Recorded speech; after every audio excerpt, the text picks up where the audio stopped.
Students, history के online class में आपका स्वागत है। आज हम पढ़ेंगे, हमारी सेकंड यूनिट चल रही है। सेकंड यूनिट का नेक्स्ट टॉपिक है हमारा सहायक संधि। ठीक है, सहायक संधि यानी कि भारत में बंगाल, बिहार, उड़ीसा के साथ यानी प्लासी और बक्सर के युद्ध के बाद जो है अंग्रेजी साम्राज्य की स्थापना लगभग हो चुकी थी और भारत में लगातार जो है गवर्नर जनरल आ रहे थे। तो जो नए नए गवर्नर जनरल आ रहे थे वो अपनी साम्राज्यवादी नीति के साथ आ रहे थे और ब्रिटिश ईस्ट इंडिया कंपनी के साम्राज्य को किस तरीके से भारत में फैलाया जाए इस सोच के साथ आ रहे थे और नए नए तरीकों को यहाँ पूरी तरीके से भारत में अप्लाई कर रहे थे।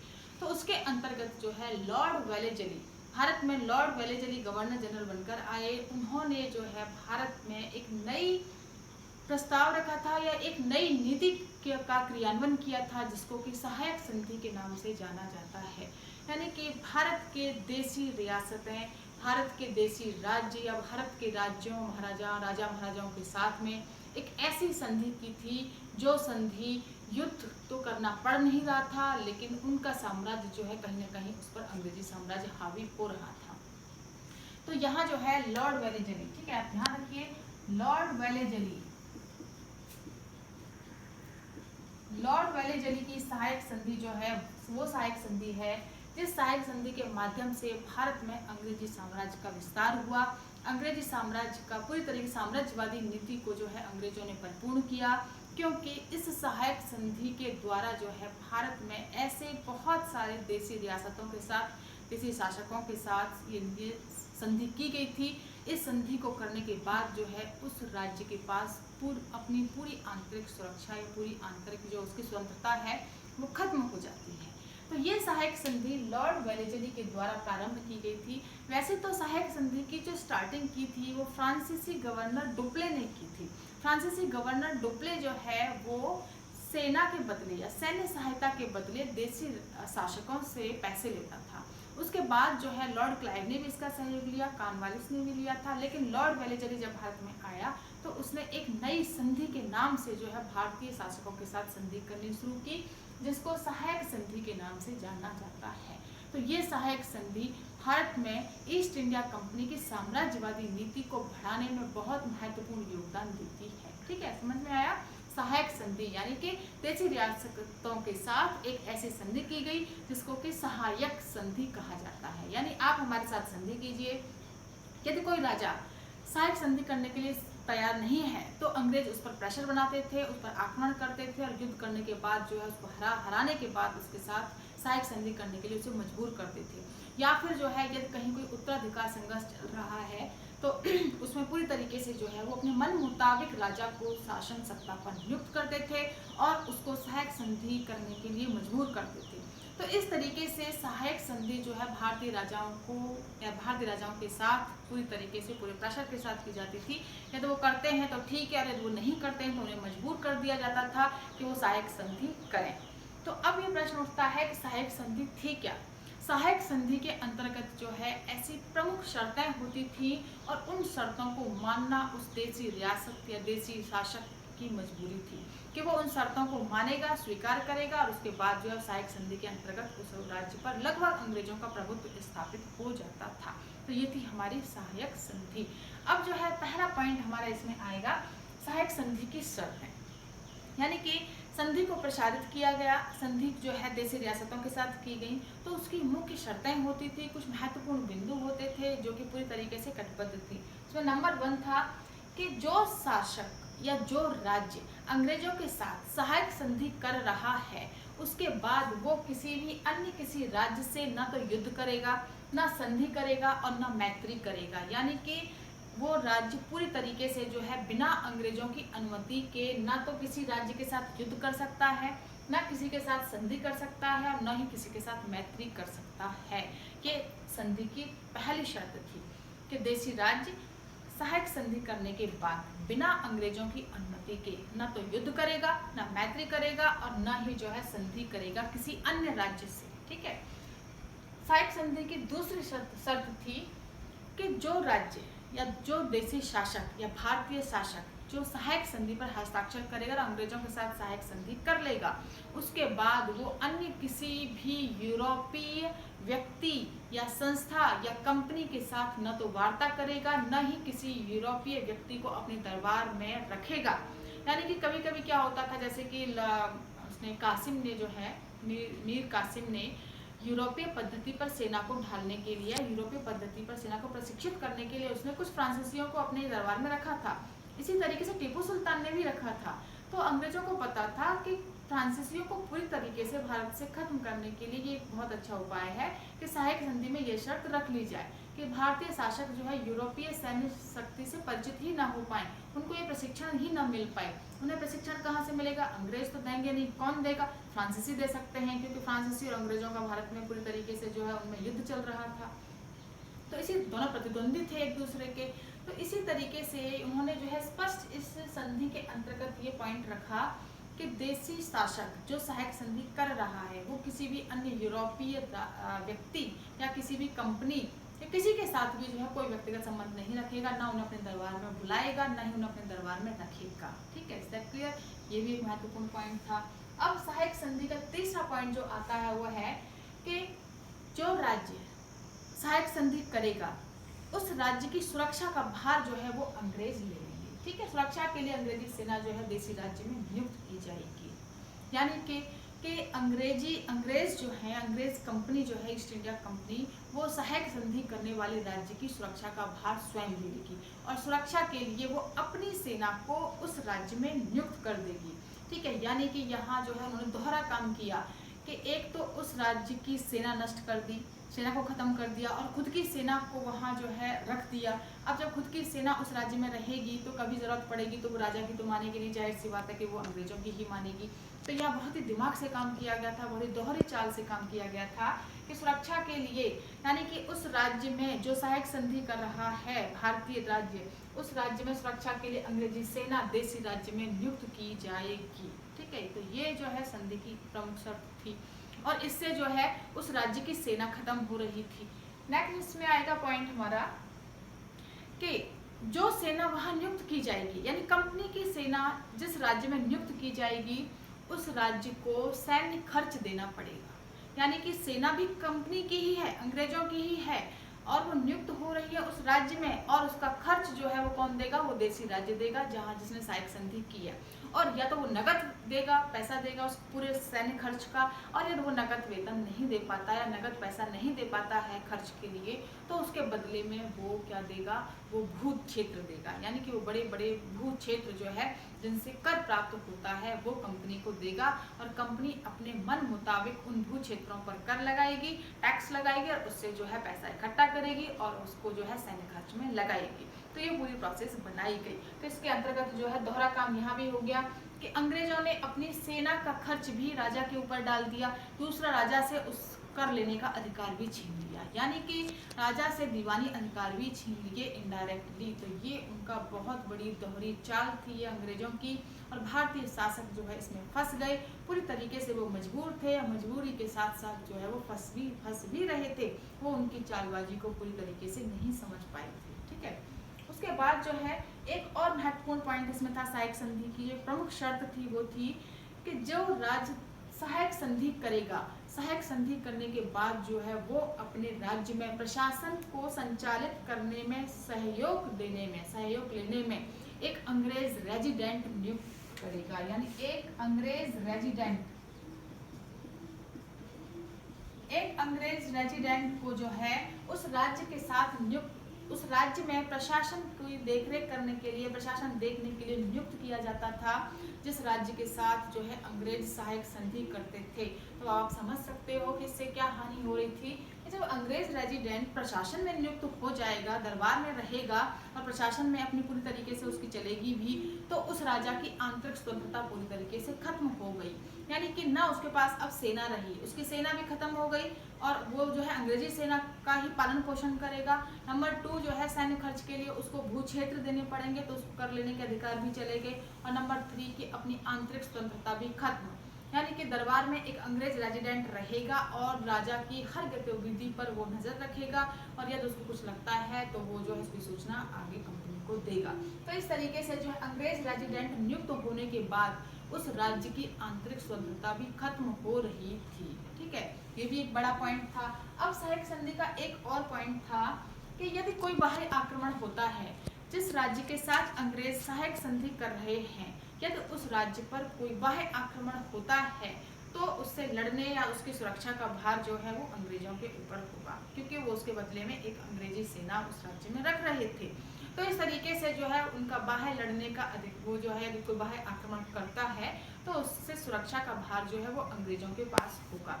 तो इससे जो है पूरा का पूरा जो है सुरक्षा का भार तो अंग्रेजों ने ले लिया। तो इससे राजा कैसा हो गया, राजा तो निश्चिंत हो गया, अब उसको कुछ करने की आवश्यकता ही नहीं थी। उसको ये भी करने की आवश्यकता नहीं थी मुझे राज्य का संचालन कैसे करना है, मुझे सुरक्षा कैसे करनी है। तो राजा कैसे हो गए, पूरी तरह से अकर्मण्य हो गए, आलसी हो गए, अकर्मण्य हो गए। दरबार शासन और राज्य की तरफ जो है उन्होंने देखना ही बंद कर दिया। तो पूरी तरीके से कहीं ना कहीं इनडायरेक्टली जो राज्य अंग्रेजों के साथ सहायक संधि कर रहे थे उन राज्यों की आंतरिक स्वतंत्रता पूरी तरीके से खत्म हो रही थी और उनका पूरा का पूरा राज्य जो है वो इनडायरेक्टली रूप से अंग्रेजों के पास जा रहा था, अंग्रेजों के पास शिफ्ट हो रहा था। क्यों? क्योंकि अंग्रेज रेजिडेंट रख रहे थे वहाँ, उनकी आंतरिक स्वतंत्रता का हनन कर रहे थे। अंग्रेज अपनी सेना वहाँ रख रहे थे तो उस राज्य की सेना को भी खत्म कर रहे थे और सैन्य खर्च के बदले में वो वहाँ से बड़े बड़े भूक्षेत्र ले रहे थे। तो दीवानी अधिकार यानी कर लेने का अधिकार भी उनके पास आ रहा था। तो पूरी तरीके से जो है राज्य का संचालन, प्रशासन और दीवानी अधिकार जब सब कुछ अंग्रेजों के पास आ गए तो राजा क्या रहा, राजा सिर्फ नाम मात्र का राजा बनकर रह गया था सहायक संधि को करने के बाद। ठीक है, तो ये थी सहायक संधि की शर्तें। इन शर्तों के साथ जो है भारतीय देशी रियासतों को, शासकों को सहायक संधि करने के लिए लॉर्ड वेलेजली ने मजबूर कर दिया था और भारतीय शासकों ने सहायक संधि की भी। और जिन राज्यों ने सहायक संधि की वो जो है धीमे धीमे करके अंग्रेजी साम्राज्य में मिला लिए गए थे। वैसे भी वो अंग्रेजी साम्राज्य के प्रभुत्व में आ चुके थे तो उन्हें जो है अंग्रेजी साम्राज्य में मिलाना कोई बहुत बड़ी बात नहीं थी, वो कोई परेशानी वाली बात नहीं थी और आसानी से अंग्रेजों ने उन राज्यों को अंग्रेजी साम्राज्य में मिला लिया। ठीक है, तो इस तरीके से भारत में लॉर्ड वेलेजली की सहायक संधि एक ऐसी बड़ी घातक सहायक संधि थी जिसने अंग्रेजी साम्राज्य को तो दूरस्थ प्रदेशों तक फैलाया लेकिन भारतीय शासकों को पूरी तरीके से नष्ट कर दिया था। ठीक है, इज दैट क्लियर? ये थी सहायक संधि की शर्तें।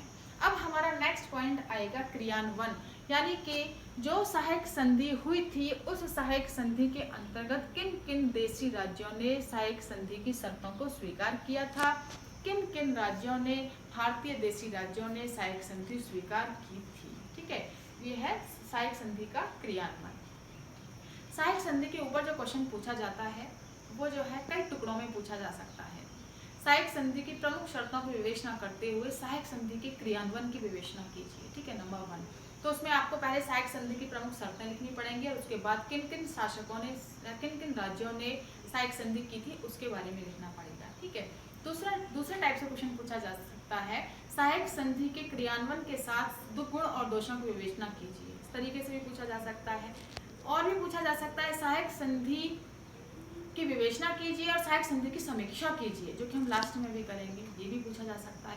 पूरे का पूरा टॉपिक इम्पोर्टेंट है। इसके 2-3 फेस हैं, 2-3 फेस जो हैं वो पूरी तरीके से इम्पोर्टेंट हैं और आते हैं और पूछे जाते हैं। ठीक है, तब है हमारा क्रियान्वयन, यानी सहायक संधि का क्रियान्वयन। सहायक संधि जो है किन देशी राज्यों के साथ की गई थी। इसमें सबसे पहला नाम जो आता है वो आता है हैदराबाद का। ठीक है, हैदराबाद जो कि अंग्रेजों ने अपने प्रभुत्व में लगभग ले ही लिया था। 1799 में हैदराबाद के निजाम के साथ संधि की गई। उसको मजबूर कर दिया गया था सहायक संधि करने के लिए और निजाम को मजबूर होकर सहायक संधि पर हस्ताक्षर करने पड़े। ठीक है, हस्ताक्षर करने के बाद जो है निजाम यानी हैदराबाद में अंग्रेजों ने 6 बटालियन नियुक्त कर दी और 6 बटालियन नियुक्त करने के बाद जो है वहां से सैन्य खर्चे के बदले में हैदराबाद का एक बड़ा भू क्षेत्र ले लिया था कर लेने के लिए या पैसा प्राप्त करने के लिए, यानी कि 24 लाख रुपए वार्षिक खर्च जो है वो रखा गया था 6 बटालियन का। और 6 बटालियंस जो हमारी नियुक्त जो की गई थी सेना की, और उनका खर्च था 26 लाख पर ईयर। और उस खर्च के बदले में यदि वो उन पैसों को नकद नहीं देता है तो उसके बदले जो है बड़े बड़े भू क्षेत्र ले लिए गए थे कर लेने के। तो इस तरीके से हैदराबाद जो है सहायक संधि के अंतर्गत सबसे पहला राज्य था। ये क्वेश्चन आता है 1 नंबर के लिए, बहुत इंपॉर्टेंट है, ऑब्जेक्टिव में भी आता है, कॉम्पिटेटिव एग्जाम्स में भी आता है कि किस राज्य ने सर्वप्रथम सहायक संधि की थी? हैदराबाद। ठीक है, आप ध्यान रखिएगा, हैदराबाद ने सबसे पहले सहायक संधि की थी और सहायक संधि करने के बाद हैदराबाद के निजाम शासक की आंतरिक स्वतंत्रता खत्म हो चुकी थी। उसका पूरी तरीके से उसका जो है पूरा का पूरा प्रशासन जो है वो अंग्रेज रेजिडेंट के उसमें अंडर में था। अंग्रेज रेजिडेंट उस पर जो है नज़र रखता था। अब वो कुछ भी नहीं कर सकता था, ना वो किसी से युद्ध कर सकता था, ना लड़ सकता था, ना संधि कर सकता था। तो इस तरीके से जो है सहायक संधि करने के बाद हैदराबाद की आंतरिक स्वतंत्रता खत्म हो गई। ठीक है, दूसरा जो है संधि करने वाला राज्य था अवध। अवध के राजा में जो थे, अवध के नवाब के साथ संधि की गई और संधि की शर्तों को मानने के लिए उसे मजबूर किया गया था। मजबूर होने के बाद संधि हस्ताक्षर कर दिए गए और अवध से जो है गंगा और यमुना का बहुत बड़ा दोआब क्षेत्र, जहाँ से कि बहुत अच्छी जो है फसल होती थी, वो क्षेत्र भी अंग्रेजों ने कर के रूप में ले लिया। सैन्य, क्योंकि सेना वहाँ रखी थी, तो उस सेना के बदले जो है उन्होंने वो क्षेत्र ले लिया। गोरखपुर और रोहेलखंड, ठीक है, ये क्षेत्र भी उन्होंने जो है करके कर प्राप्त करने के लिए ले लिया था, क्योंकि अवध में एक अंग्रेज रेजिडेंट रखा गया था और रेजिडेंट रखने के बाद वहाँ पर सेना नियुक्त की गई और उस सैन्य खर्च के बदले में उन्होंने गंगा यमुना दोआब क्षेत्र, रोहेलखंड और गोरखपुर जैसे जो है समृद्ध कृषि क्षेत्र प्रांत ले लिए थे। ठीक है, और बाद में अवध का लॉर्ड वेलेजली के समय में जो है अवध का विलीनीकरण कर लिया गया था अंग्रेजी साम्राज्य में। क्यों? कुशासन का आरोप लगाकर। जबकि प्रशासन कौन चला रहा था? प्रशासन चला रहा था अंग्रेज रेजिडेंट, जो कि वहाँ बहुत लंबे टाइम से नियुक्त था, लेकिन फिर भी जो है उस पर कुशासन का आरोप लगाकर जो है अवध का विलीनीकरण कर लिया गया था अंग्रेजी साम्राज्य में। तो इस तरीके से सहायक संधि करने वाला दूसरा राज्य था अवध। तीसरा राज्य रहा मैसूर। ठीक है, हैदर अली अंग्रेजों के साथ जो है पूरी जो है संघर्ष के साथ लड़े थे और मारे गए थे, उनकी मृत्यु हो गई थी, अकाल मृत्यु। उसके बाद टीपू सुल्तान ने भी जो है युद्ध को जारी रखा और अंग्रेजों के दांत खट्टे किए थे, लेकिन टीपू सुल्तान भी युद्ध में मारा गया था। आंग्ल चतुर्थ मैसूर संघर्ष के बाद जो है वहां पर अंग्रेजों ने एक बहुत ही होशियारी चालाकी से काम किया और टीपू सुल्तान के उत्तराधिकारियों को हटाकर वहां पर एक हिंदू शासक, ठीक है, राजा कृष्णराव वाडियार वंश का नियुक्त कर दिया कठपुतली शासक, और उसको सहायक संधि करने के लिए मजबूर कर दिया गया था। और साथ में जो है 22 लाख रुपए जो है वो सैन्य खर्च के लिए उसे देने के लिए मजबूर किया गया, जिसके बदले में उसने मैसूर के बड़े भू क्षेत्र दे दिए थे अंग्रेजों को कर लेने के लिए। तो इस तरीके से जो है अंग्रेजों का मैसूर पर भी प्रभाव स्थापित हो गया था सहायक संधि करने के बाद। ठीक है, उसके बाद नेक्स्ट जो है संधि की थी मराठा। जैसा कि आप जानते ही हैं, मराठा जो है एक समय में जो है पूरी तरीके से, या कह सकते हैं पूरे भारत पर उन्होंने उनका वर्चस्व था, वो चौथ और सरदेश की वसूल करते थे। लेकिन धीमे धीमे करके जो है मराठाओं की शक्ति का पतन होता चला गया था। माधवराव द्वितीय के बाद जो है पेशवा में इतनी शक्ति नहीं बची थी। उसके बाद जो है पेशवा बाजीराव द्वितीय जो है नए पेशवा बने थे, लेकिन उनमें भी इतनी शक्ति नहीं थी कि वो अंग्रेजों की महत्वाकांक्षा को रोक सके और अंग्रेजों से मुकाबला कर सकें। तो इसीलिए जो है पेशवा बाजीराव द्वितीय ने मजबूर होकर 1802 में लॉर्ड वेलेजली के साथ सहायक संधि कर ली। अब जब सहायक संधि कर ली तो मराठा साम्राज्य में भी अंग्रेज रेजिडेंट नियुक्त कर दिया गया, अंग्रेजी सेना नियुक्त कर दी गई और मराठों के बड़े बड़े भू क्षेत्र कर के रूप में ले लिए गए। ठीक है, कर लेने के लिए उन भू क्षेत्रों को ले लिया गया, अंग्रेजों ने उन पर अपना प्रभुत्व स्थापित कर लिया। तो इस तरीके से जो है मराठाओं की संप्रभुता भी यहाँ चली गई सहायक संधि करने के बाद। ठीक है, उसके बाद नेक्स्ट आएगा तंजौर। तंजौर जो है वो मराठों का ही एक राज्य था, क्षेत्र था, लेकिन स्वतंत्र हो गया था। मराठों की शक्ति जब इतनी नहीं रही थी तो उस समय स्वतंत्र हो गया।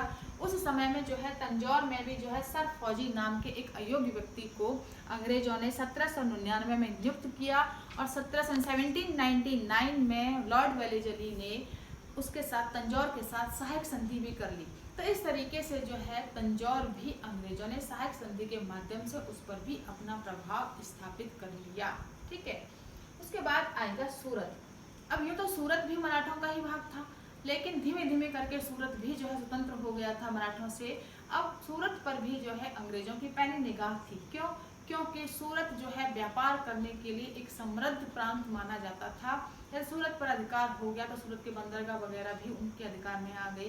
तो इसीलिए जो है सूरत राज्य के साथ भी सहायक संधि करने के लिए लॉर्ड वेलेजली ने प्रेशर डाला और वहाँ का एक अयोग्य जो है शासक इस बार को पूरी तरीके से जो है रोक नहीं सका, उसे सहायक संधि पर हस्ताक्षर करने पड़े और मजबूर होकर जो है सूरत में भी एक अंग्रेज रेजिडेंट एंड 1799 में जो है सूरत राज्य ने भी अंग्रेजों के साथ सहायक संधि कर ली।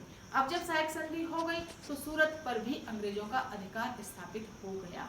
ठीक है, अब नेक्स्ट एक और था इसमें कर्नाटक। कर्नाटक में जो है लगातार उत्तराधिकार संघर्ष चल रहा था और उस उत्तराधिकार संघर्ष के अंतर्गत अंग्रेजों ने अजीमुद्दौला एक अयोग्य व्यक्ति को राजा बना दिया और अजीमुद्दौला को सहायक संधि करने के लिए प्रस्ताव भेजा। अब क्योंकि अजीमुद्दौला मजबूर था, कुछ कर भी नहीं सकता था, तो अजीमुद्दौला ने सहायक संधि पर हस्ताक्षर कर दिए। ठीक है, 1801 में।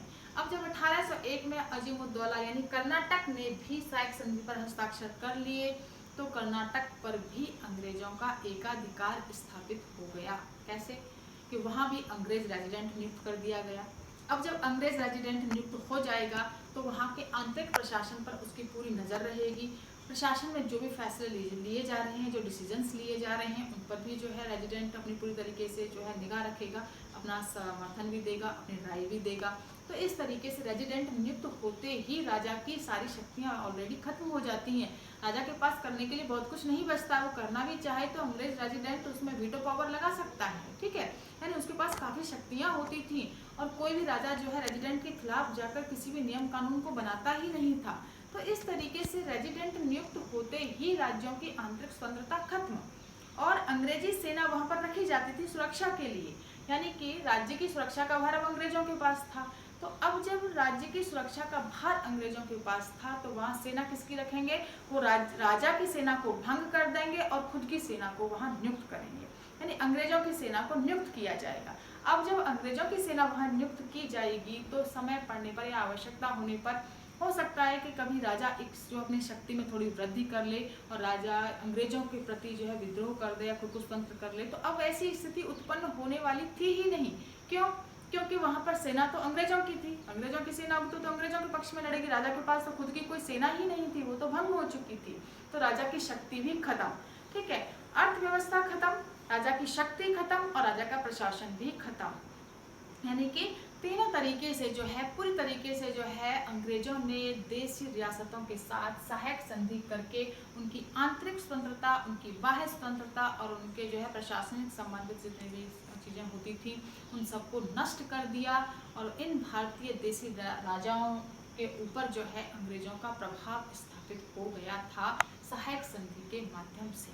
ठीक है, तो इस तरीके से जो है लॉर्ड वेलेजली की सहायक संधि या लॉर्ड वेलेजली की जो सहायक संधि थी, ये सहायक संधि अंग्रेजी साम्राज्य के लिए अति कैसे कह सकते हैं ना सोने पर सुहागा थी। ये ऐसी साम्राज्यवादी नीति थी जिसमें अंग्रेजों को किसी भी राज्य के साथ युद्ध नहीं करना पड़ रहा था। ठीक है, कुछ भी पैसा नहीं लगाना पड़ रहा था, कुछ खर्च करना ही नहीं पड़ रहा था, न युद्ध लड़ना पड़ रहा था, ना कुछ भी खर्च करना है, सिर्फ एक सहायक संधि करनी है और संधि के माध्यम से ही वो राज्य जो है वो अंग्रेजों के इनडायरेक्टली अधिकार में आ रहा था। तो ये सहायक संधि भारतीय देशी राज्यों के लिए बहुत घातक साबित हुई थी। ठीक है, दैट क्लियर? ये था हमारा सहायक संधि की शर्तें और उसका क्रियान्वयन। अब हमारा आएगा सहायक संधि के गुण दोष और उसकी समीक्षा। ठीक है, उसको हम कल करेंगे। आई थिंक ये आपको समझ में आया होगा। अब नेक्स्ट चैप्टर में आपको कल पढ़ाऊंगी। Thank you.